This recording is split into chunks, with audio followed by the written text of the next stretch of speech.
तुलसी का पौधा हर घर में लगा होता है। आयुर्वेद में तुलसी को औषधीय पौधा माना जाता है। हमारे सनातन धर्म में तुलसी को बहुत ही पवित्र और पूजनीय माना जाता है। तुलसी को आयुर्वेदिक गुणों से भरपूर एक देवीय पौधा भी कहा जाता है। कहते हैं तुलसी के पौधे में माँ लक्ष्मी का वास होता है।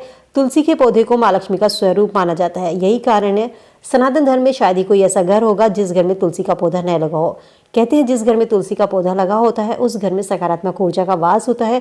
घर में नकारात्मक ऊर्जा नहीं रहती, बुरी शक्तियां आसपास भी नहीं रहती हैं। कहते हैं यदि घर में तुलसी का पौधा सही दिशा में लगा हो तो उस घर में वास्तु दोष नहीं होता। शास्त्र में तुलसी के पौधे से जुड़े कई ऐसे उपाय बताए गए हैं जिनको करके आप अपने दुर्भाग्य को सौभाग्य में बदल सकते हैं। तुलसी पूजा करते समय कभी कभी हम ऐसी छोटी छोटी गलतियां भी कर जाते हैं जिनका हमको नहीं पता होता और हमें ये की गई गलतियां लाभ के बजाय हानि देती है।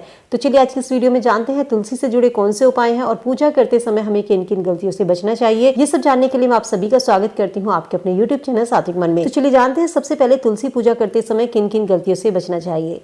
ये तो हम सभी जानते हैं, वास्तु के अनुसार तुलसी का पौधा घर में लगे होने से घर में सकारात्मक ऊर्जा का वास होता है। जिस घर में तुलसी की रोज पूजा की जाती है, तुलसी पर जल चढ़ाया जाता है, उस घर पर भगवान विष्णु और माँ लक्ष्मी की कृपा हमेशा बनी रहती है। घर में हमेशा खुशहाली और सुख समृद्धि का वास होता है।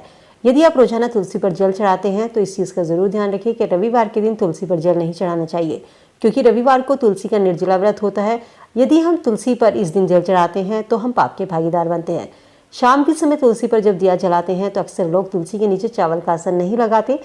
तुलसी के नीचे दीपक जलाते समय चावल का आसन जरूर लगाएं। चाहे तो आप डेली चावल का आसन लगाएं या डेली चावल को बदल सकते हैं। एक कटोरी में चावल रखकर उस पर डेली दिया जला सकते हैं। तुलसी पूजा के समय बालों को कभी भी खुला नहीं रखना चाहिए, बालों को हमेशा बांध कर रखना चाहिए। वैसे तो अन्य जब हम पूजा करते हैं सुबह शाम की, तब भी बालों को कभी खुला नहीं रखना चाहिए। तुलसी में जल देते समय ध्यान रखें, यदि आपके घर में ज्यादा सदस्य हैं तो थोड़ा थोड़ा करके जल तुलसी में चढ़ाना चाहिए, क्योंकि ज्यादा जल देने से तुलसी की जड़ गल जाती है और जिसके कारण तुलसी सूख जाती है। इसीलिए तुलसी सूखना अच्छा नहीं माना जाता। तो यदि तुलसी पूजा करते समय आप इन छोटी छोटी बातों का ध्यान रखते हैं तो आपके घर में माँ लक्ष्मी का स्थायी वास होता है। चलिए अब जान लेते हैं दुर्भाग्य को सौभाग्य में बदलने वाले उपाय। शास्त्र में अपने भाग्य को जगाने के लिए आप एक छोटा सा दिया बनाइए आटे का।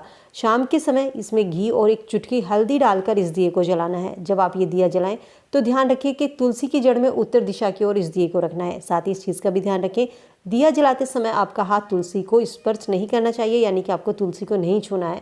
ऐसा करने से जो आपके रुके हुए काम है या आपकी बंद किस्मत है, काफ़ी समय से कहते हैं किस्मत साथ नहीं दे रही, कोई भी काम करते हैं काम पूरा नहीं होता, तो वो आपके सारे काम बनने लगेंगे। एकादशी के दिन तुलसी को गुड़ जरूर चढ़ाना चाहिए। अपने दुर्भाग्य को सौभाग्य में बदलने के लिए एकादशी के दिन तुलसी के पौधे को गुड़ का भोग लगाएं। माना जाता है ऐसा करने से माँ लक्ष्मी और भगवान विष्णु की कृपा बरसती है। माँ लक्ष्मी और भगवान विष्णु प्रसन्न होते हैं, क्योंकि भगवान विष्णु को गुड़ बेहद प्रिय है। तुलसी पूजा करते समय करें इस मंत्र का जाप। अपने बुरे दिनों से मुक्ति पाने के लिए रोजाना तुलसी पर जल जरूर चढ़ाएं। तुलसी पर जब भी जल चढ़ाएं तो ध्यान रखें कि नहा धोकर ही तुलसी पर जल चढ़ाना चाहिए। तुलसी की पूजा करते समय तुलसी के पास बैठकर ओम नमः भगवते वासुदेवाय नमः, जो कि भगवान विष्णु का मंत्र है, इस मंत्र का कम से कम 7, 21 या 31 या 108 बार जाप जरूर करना चाहिए। साथ ही तुलसी पर जब आप जल चढ़ाते हैं तो इस मंत्र का जाप जरूर करना चाहिए। महाप्रसाद जननी सर्व सौभाग्य वर्धिनी आदि व्याधि हरा नित्य तुलसी त्वं नमस्ते। जब आप जल चढ़ाते हैं तो इस मंत्र का जाप करें। 3 बार इस मंत्र का जाप करना चाहिए और तुलसी पर जल चढ़ाते समय परिक्रमा भी जरूर करनी चाहिए।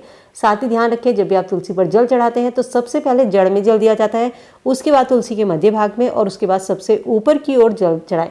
यही जल चढ़ाने का सही तरीका होता है। कहते हैं तुलसी के सामने बैठकर आपकी जो भी सारी समस्याएं हैं वो माँ तुलसी से कहें, क्योंकि तुलसी के पौधे में माँ लक्ष्मी का वास होता है। सो फ्रेंड, तुलसी से जुड़े ये उपाय करके आप भी अपने दुर्भाग्य को सौभाग्य में बदल सकते हैं। उम्मीद करती हूँ वीडियो में दी गई जानकारी आप सबके लिए यूजफुल होगी। वीडियो अगर पसंद आई हो और आपको लगा हो कि आपको कोई जानकारी मिली है तो वीडियो को फ्रेंड फैमिली के साथ में लाइक शेयर करना ना भूलें। चैनल पे पहली बार मेरी आवाज़ सुन रहे हैं, सब्सक्राइब करके बेल आइकन प्रेस कर लें ताकि ऐसी ही और वीडियो आपको समय से मिल सके। चलिए मिलती हूँ नई वीडियो में नई जानकारी के साथ। तब तक स्वस्थ रहिए, खुश रहिए।